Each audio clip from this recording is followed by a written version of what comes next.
Mais l'Algérie d'octobre 1962, ce n'est pas seulement la Mitidja. C'est aussi cette petite gare, proche d'Alger, où le seul Européen qui reste assure tant bien que mal le trafic, réduit au 5e de ce qu'il était. Il était lampiste, il fait fonction par force de chef de gare. Ses problèmes se bornent là. Pour le reste, jugez plutôt.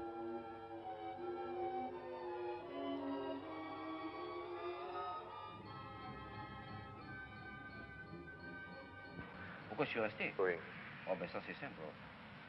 Moi j'ai fait de mal à personne. J'ai fait que du bien. La population me connaît, la population du village, disons, me connaît.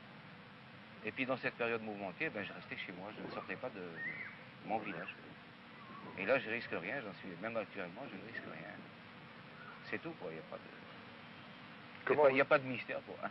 C'est-à-dire, pour être précis, je ne serai pas chez moi en France, quoi. Je comprends. Voilà, c'est tout.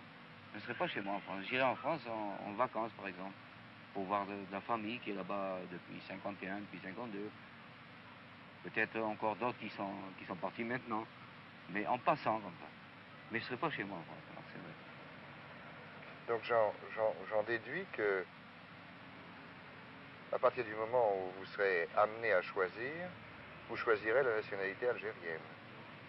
Non, ça va sans dire, oui. Hein? Ça va sans dire, oui. Sans problème. Non, sans problème. Pour moi, il n'y a pas de problème. Ma femme non plus, d'ailleurs. Votre femme non plus. Mes enfants non plus.